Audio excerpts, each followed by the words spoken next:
time for a new episode of the Good Ole Podcast, and we've got plenty coming here to the show today. Not only are we talking a little bit about William and Mary and that win moving forward to Stanford, but we're also bringing on recruiting analyst Brian Dohn with his Jersey charm. He's talking a little bit about what's the ramifications of the Virginia Tech coaching search, what to look out for if you're a UVA fan when it comes to flips from the 2026 class, possibly the portal, why we're not focusing on the portal right now.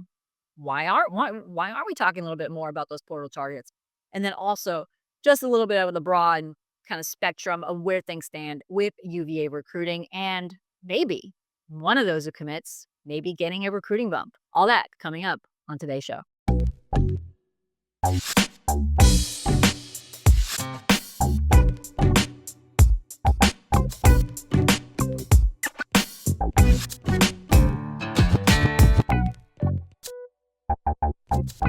Hello, and welcome to a new episode of the Good Ole Podcast. I'm Jacquie Franciulli for Wahoo's 24/7. And it's been a pretty good week for Virginia. They're coming in this week for their ACC opener, coming off the tails of a good dominating win against William and Mary. And we'll talk briefly about that game.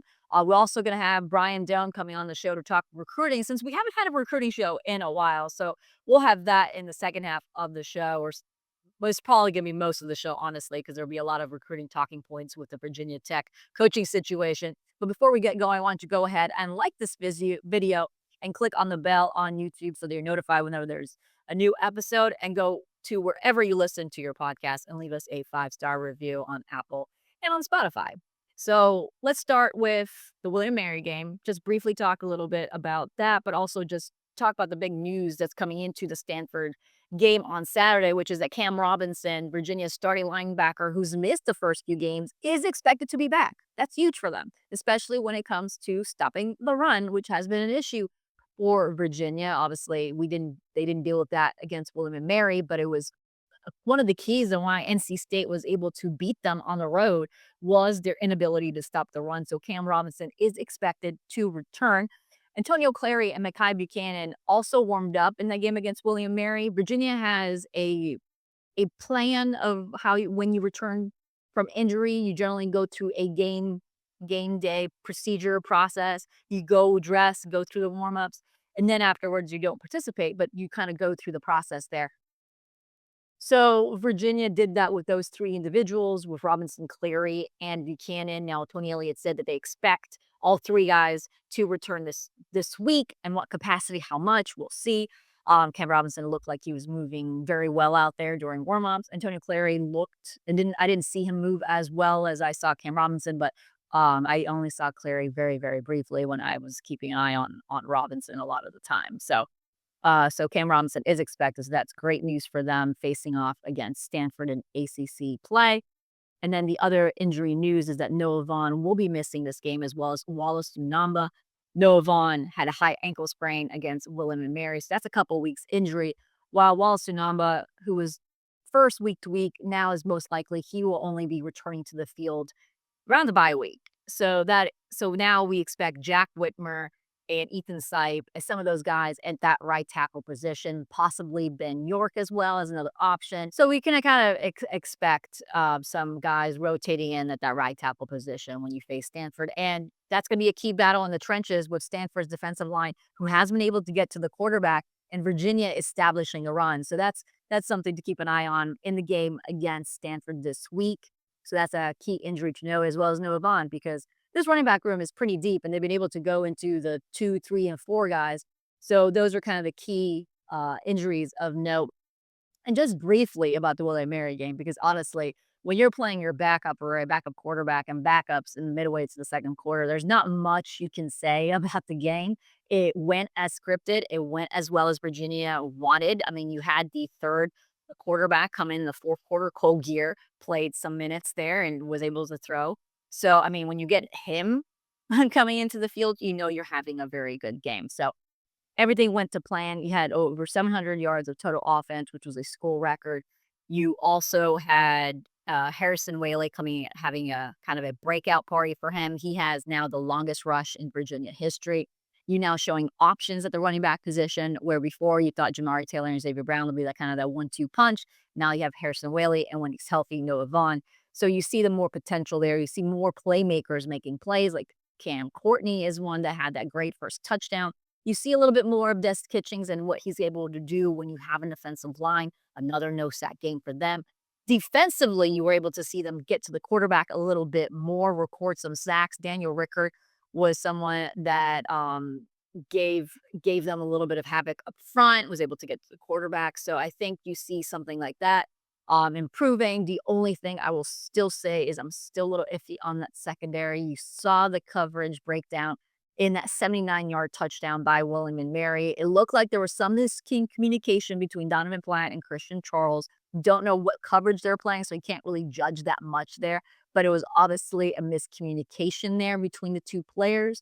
And that's something that I was worried about, and what is the main concern when you have so many new secondary players coming in.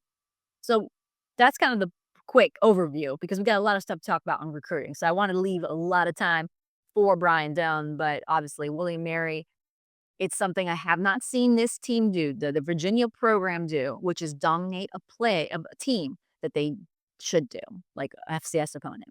I have not seen that in a while, and that was good to see. That's twice now that they've dominated teams they should. And as far as Stanford, I mean, the keys are there. What they did against Boston College was force turnovers. So keep the hold of the ball if you're the offense. Make sure you establish the run, and the O-line is able to handle that defensive front who caused some havoc for Boston College. Meanwhile, same keys for the defense. Stop the run and prevent those breakdowns in the secondary that we've seen at times for those big explosive plays. I think Virginia can do it. I have UVA winning against Stanford. So I think this is a game that should be won for the win column for UVA. And we'll have full coverage of everything you need to know ahead of the game on Wahoo's 24/7. But we're going to take a quick break now. And then on the other side, Brian Dohn will join us on the show.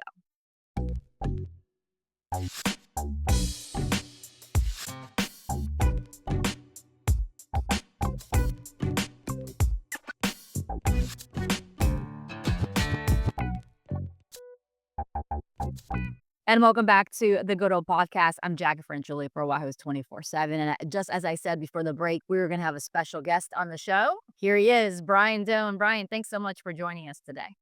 I thought I was in place of the special guest because the special guest would have left. We always love having you, Brian. Yeah, I'm sure the UVA fans love having me on too. They adore you, Brian, and you're a New Jersey attitude. How about if I phrase it that way, huh? Yeah, you know what? I call it with our former colleague Sean Fitz. I call it Jersey charm. There you go. There you go. We'll refer to it as Jersey Charm from now on. But we're gonna start off with the big news in the Commonwealth. Not necessarily UVA related, but it's related because of what's going on down the way at Virginia Tech with Brent Pry, obviously fired. They're going to be in the middle of a coaching search. We're already seeing the ramifications in the 2026 class. Obviously, we're going to keep an eye on the portal. How does this change, Brian? What are the first couple weeks here going to look like in the big picture? A lot of confusion, a lot of uncertainty for recruits. I'm sure Tech is hoping that it results in better play on the field. But it's really an interesting time, Jacquie, because, I was texting one of the targets for UVA is Adrian Hamilton, the offensive lineman out of St. John's in D.C., who, committed to Tech. He told me that his best visit was to Virginia. His best official was to Virginia. Committed to Tech, really like the O-line coach there. And, when these kids are committing, even if you're not getting these huge rev share NIL deals, you're still getting some. Here's the deal on these, though. There's nothing binding. There's nothing binding until you sign your letter of intent. You don't get paid until you attend your first class. So it leaves a lot of uncertainty, right? So kids can sit there and say, hey, I'm getting this from a school, but coach gets fired, or if the school changes their mind, which they're not going to do if they don't get fired, because it's bad for long-term business. But it creates a lot of uncertainty. And for Virginia Tech, listen, you think UVA had few commits with 13? They had 11, and so far Thomas Wilder decommitted. I don't know how many more will decommit. I don't know what will happen with Adrian Hamilton, but I also don't know how many schools are pushing to get some of the kids that are committed.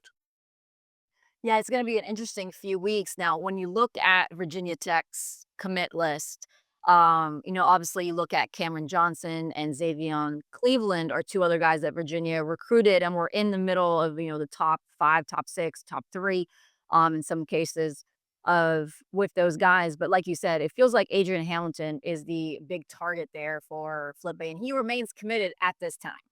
Yeah, and I don't even know what that means because other than he hasn't decommitted. No, no, I'm not saying it for you, but I mean, like, you're gonna hire a new coach. I mean, that coach is months away from getting hired, you would think, because who's gonna take a job early in the season or midway through the season? So you wait till to end. So look, I like Hamilton a lot. I think he's a really good player. The knock on him is nothing about him other than, he's 6'2", 6'2" and a half. If he was 6'4", there would have been a lot of other schools beating down the door to get him. So if Tech gets a new coach, I mean, I go back to the Jimbo Fisher days with Florida State when he wouldn't recruit an offensive lineman unless they was 6'4". So if you bring in a coach who says, I'm not going to really go for a kid that doesn't have the great size, I mean, who knows? We'll see where it is now. On the flip side, by the time they hire a coach, there's going to be such slim pickings out there in the 26 class. I don't see a lot of flips coming just because kids have agreed to financial deals and their agents have agreed to financial deals. And I don't know how many are going to be willing to give that up to pursue, just to make a visit somewhere else. So it's curious. I think for UVA fans though, if watch Hamilton, see what happens, see how it develops, see if he shows up at a game. He already used his OV there, but see if he shows up at a game. Yeah, and then the other thing is too is you're obviously monitoring the portal too. They have a 30-day window to go in during a coaching search, but at the same time, I feel like because of the timing of the coaching search and just with you can still continue taking reps at the school that you're currently had, you have your NIL deals. I don't feel like as many guys would enter the portal right now. Yeah, and I agree with that, Jackie, and I'm glad you brought that up because there's so many factors at work, including if you go in the portal, you're not getting reps. Look at, Dante Lovett said he was going in the portal. Means not only is he not getting reps, not only, look at I think back in the day, when Mel Tucker got fired by Michigan State, there was a complaint by some of the players there that their NIL payments stopped. I don't think that's going to be the case, especially now with it being rev share stuff. I think if a school did that now, I mean, I can't even imagine the fallout of it. Kids just wouldn't play, so you wouldn't have games.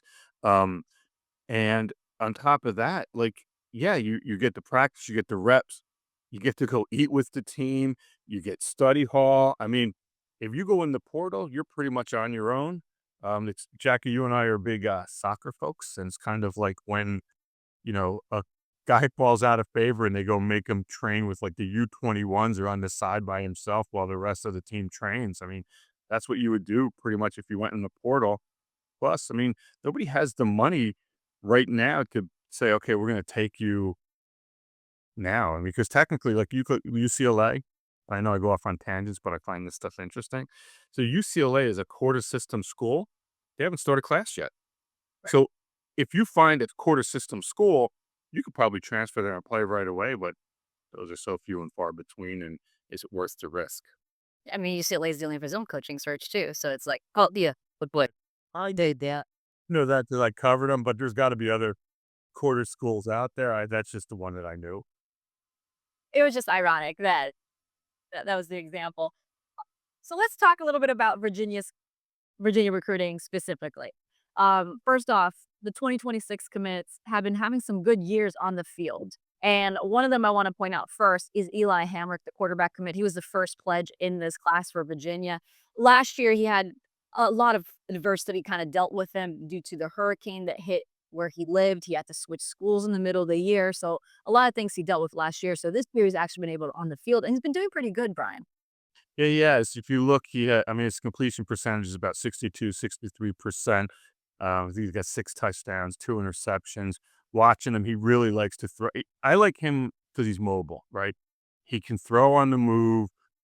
He can generate some arm strength with just some upper body torque. I think, he does throw a nice deep ball. I don't think he has outrageous arm strength or anything like that, but in college, you don't really need it. Um, and he's also comfortable. He'll run read option. He'll get out and run the ball.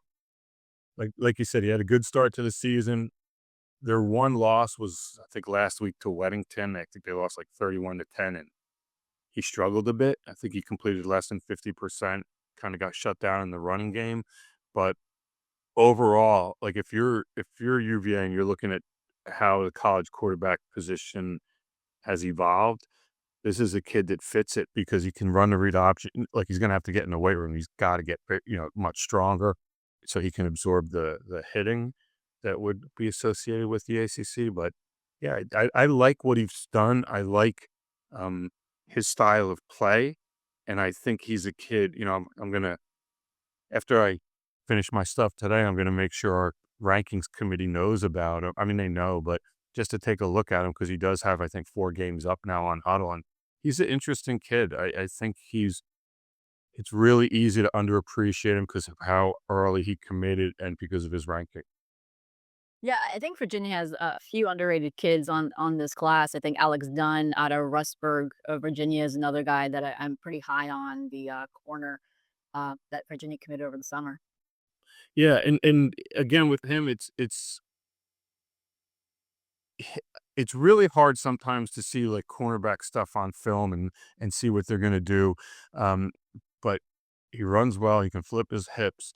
I like his size, e- and I guess this is good for UVA and for a lot of programs. There's not a lot of schools that have room left, and so I know the big thing is like, well, nobody's trying to poach our commits, which if they get poached, you're mad about, but if nobody's trying to get him, like, well, how good can they be? But yeah, I think you ID'd Alex probably before a lot of people did. Um, he's a good player, and those are the guys that UVA has to make a living off of. And one of my many criticisms of UVA's recruiting is I don't think they spend enough time really finding in-state kids. And I think this kid, I think give it a few years and people will be like, man, how did nobody else really move on this kid? I still remember covering Mike London's recruitment when he got Juan Thornhill out of, a small area in Altavista, Virginia, and, he turned out to be a lot better than people expected, so that's why I think Virginia did a good job getting there early. They actually did a pretty good job in state with some of these kids in this class, Brian, Verina Pair, Jay Sean Richardson, and Damari Carter, so they seems to have some improvement there. They do, but the issue, and it's the same thing. I mean, we started this off by talking about Virginia Tech, and it's the same issue. And I know some of it is NIL related and rev share rate and how other schools will pay, but like they're not getting the top kids in state on campus. And people may sit there and go, big deal. We're not going to get them anyway. It's valid. The flip side is if this kid goes to, if you have a kid that goes, Michigan's got a lot of kids committed, right?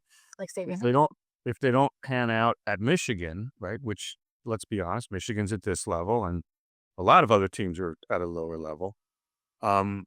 You may, you don't have that relationship to maybe get them if they go in the portal, and so the thought process changes. I was talking to somebody yesterday, an agent yesterday, about quarterback recruiting. And it's like, well, look what happened with Michigan last year, where for how long they had their quarterback committed. And then in November, Bryce Underwood flipped.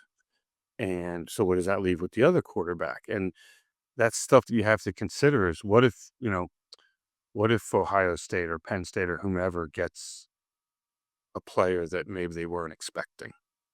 Does that mean somebody else reopens? And if they do, they have relationships with certain schools, and kids always gravitate back to where they're from. Not always, but a lot of times gravitate back to where they're from. At least So that- familiar. Yeah. yeah. And so that's why I think, you know, UVA has to do a better job of getting kids on campus, getting the higher, I mean, the rating is subjective, but getting the most talented kids in the state on campus. Let's put it that way. I agree. I think there's some regions in the state. I think Virginia needs to do a little bit better, be more aggressive in those regions. I think the one area that they hadn't done pretty well is the 804, the Richmond area. They Yep. have been able to get like Darius Gray on campus.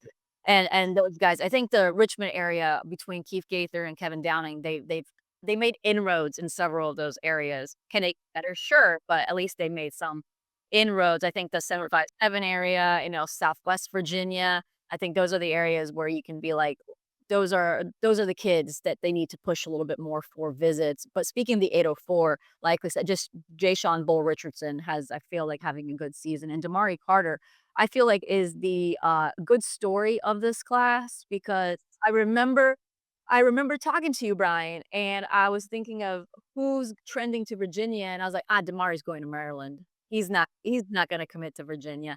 And to be fair, he didn't even know he wanted to go to UVA. I mean, between his Coach Lewis at Verina and Jay Sean, they like, no, give him a try and ended up liking the visit. So that shows you how visits are so crucial. But those two, I think, were good wins for Virginia, considering the program that Verina is becoming in that area.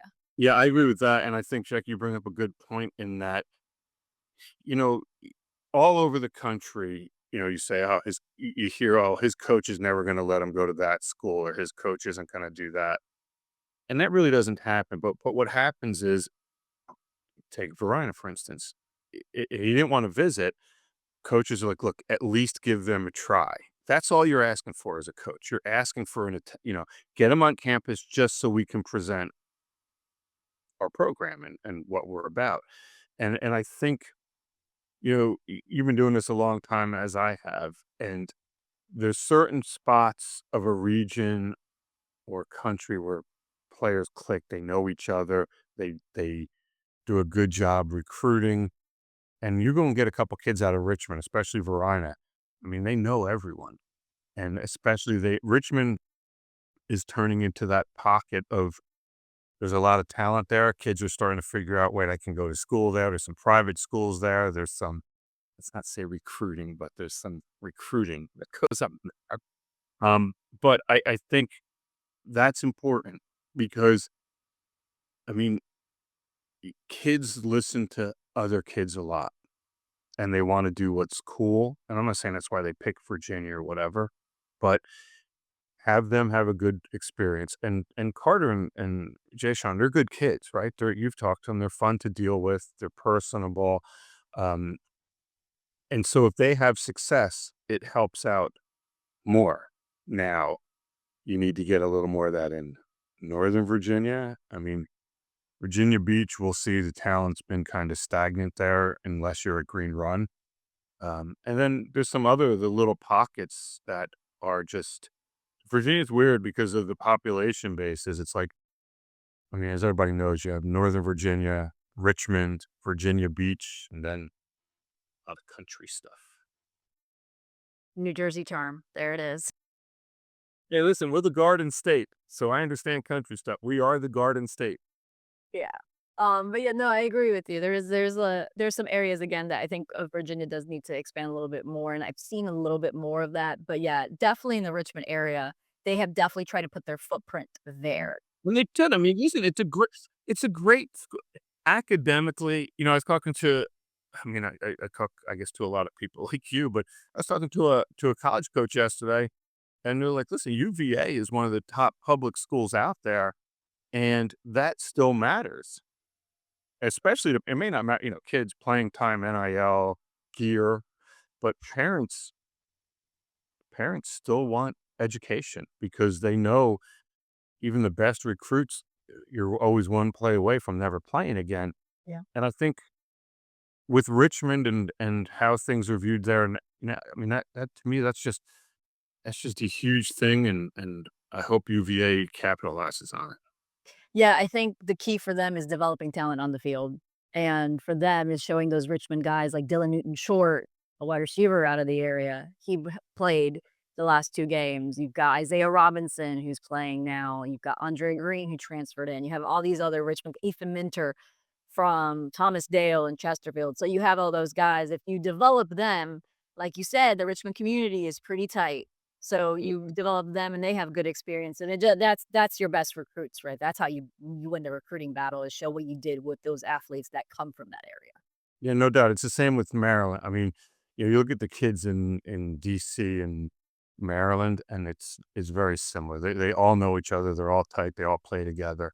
And I think for me, that's what you have to do. And I think it's unrealistic to think that Darius Gray is going to Virginia Tech or Virginia or wherever.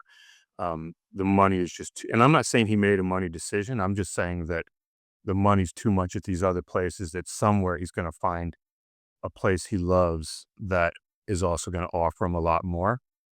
But you kind of have to build to that. Right. And you have to at least, in recruiting, yeah, in recruiting terms, I'll put it this way. Before you get a bunch of 90s and 91s, you got to hit on the 87s and really develop them. And that's where the values of, like, whether it's Virginia, you look at Iowa, you look at Illinois, you look at what Indiana did last year. They did not do it with a roster laden with 4 stars.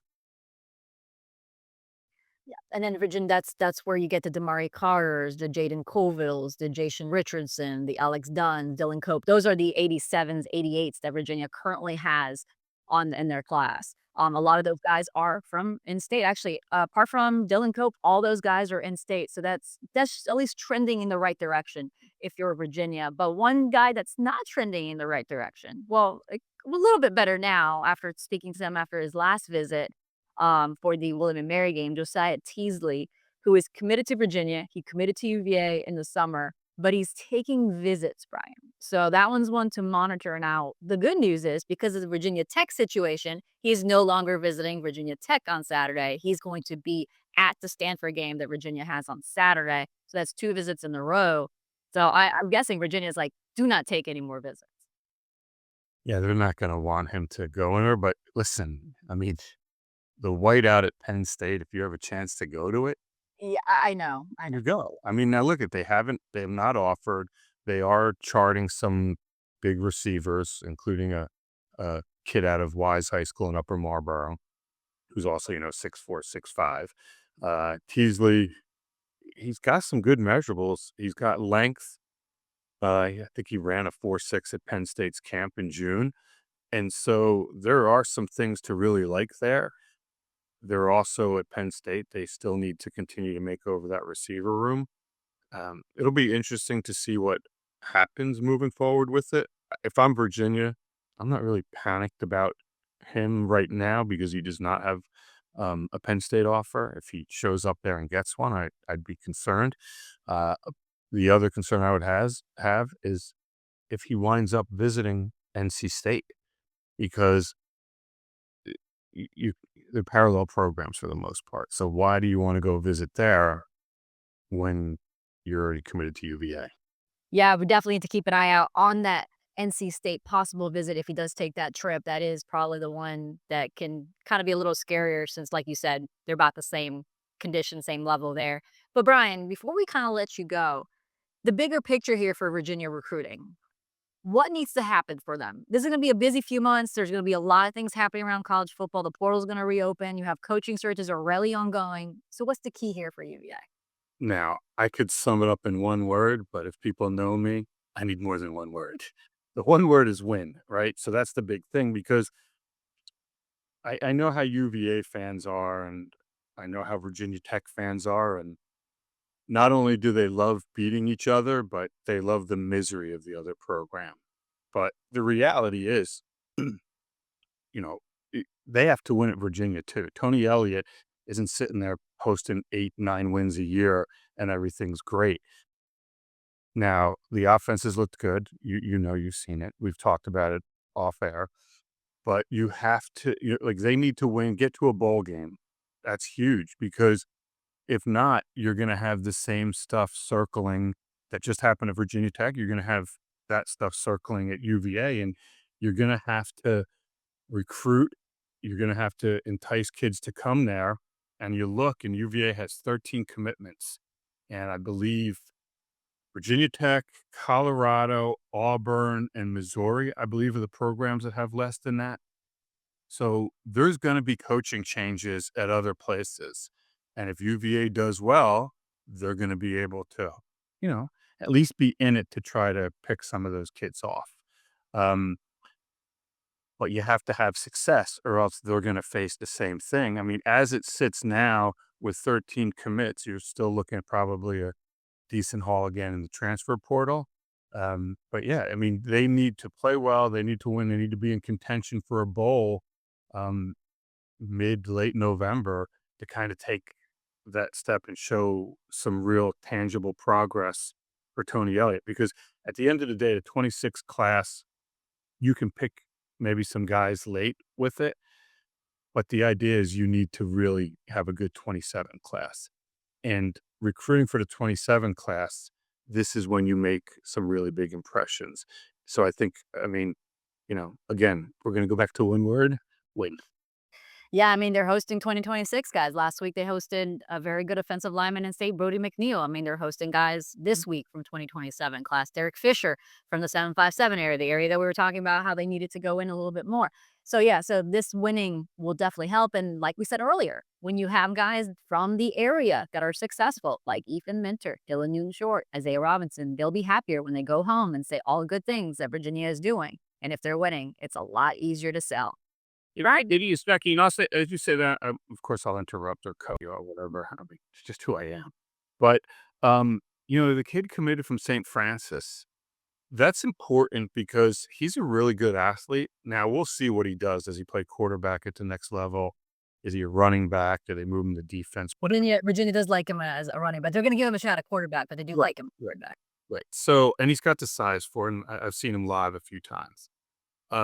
But kids like that, if they have success, I mean, you're talking about a program that every year is sending 10 to 15 kids Division One. And yeah, some are going to go, you look at this year, some are going to Alabama or, they got kids at Oregon, Tennessee. One of them who's committed to Maryland just picked up an Ohio State offer. But, some of them will wind up staying close to home. I mean, there's 3 or 4 of them going to Maryland, including a 5-star who, it's an NIL rev share thing. But the point is, you have success, it helps you in Richmond. Have success, it helps you in Baltimore. That's how you can sit there and go get quarterbacks from Texas or Florida or players from wherever. Any program that has success, first of all, has success closer to campus. And I think it's really easy to lose sight of that in this NIL rev share world. But it remained true 30 years ago. It remains true now. And you can sit there and say transfer portal, transfer portal. Schools are going to be able to pay their kids now, the good players, to keep them, right? And second, go look at who does well. For the most part, it's the ones who build their program through high school recruiting and then supplement a couple positions in the portal, not 15 positions, not 10 positions, maybe 4. The Steve Spurrier days of Hawaii, South Carolina, why University of Florida were doing so well. Very easy. Yep. Brian, before I let you go, I gotta mention this. Cogier took his first reps in a uniform against William Mary in that fourth quarter. That's good to see. I mean, I've always liked Cole. He's always been a good kid to deal with. When I saw him his senior year, he had a little something to him. He understood offenses. He was comfortable. He was confident. Um, he- I'm excited for him. The worst thing to do for a program is every year have to have a different quarterback because you go through the portal. So it's like I just said, if you can build some of that and get him some experience this year and let him play and then give him a whole off season, let's see what you got. I mean, it's competition breeds competition, as they say, and let's go. Let's get him more experience this year because I think it is something that he could really take hold of and it can really help him moving forward. Yeah, no, it's he's been very the staff has been very impressed with him. Obviously, Virginia has made it a mission to kind of rebuild that quarterback room between, whereas this year, Daniel Kalen, the transfer coming in, and then obviously adding Cole Gear and Bjorn Jurgensen in their class. So, but Cole has been one of the ones that I think I don't know, has been surprising, but definitely has one that has stood out so far among the young freshmen. So, but Brian, thank you so much for joining us and talking a lot about recruiting and what's the next few months going to look like with this crazy new world. Yeah, it should be fun. And high school recruiting is still the most important thing out there for a program. It's the best way I can say it. Thanks again for Brian for joining us on the show. It's always great to have his insight and his Jersey charm on our program. So talk a little bit about Virginia recruiting. And they will have recruits on grounds. I mentioned Josiah Teasley there with Brian. So he'll be visiting this weekend. And a lot of other guys will also be visiting this week. So we'll have a full preview on Wahoo's 24/7. And we'll also have the game preview and a lot of interviews there. Feature on Drake Metcalf, who is a former Stanford player. He'll be talking a little bit about his recovery process and also obviously playing Stanford this weekend and a lot of other content on Wahoo's 24/7. So, but for right now, hope you guys have a good rest to your week.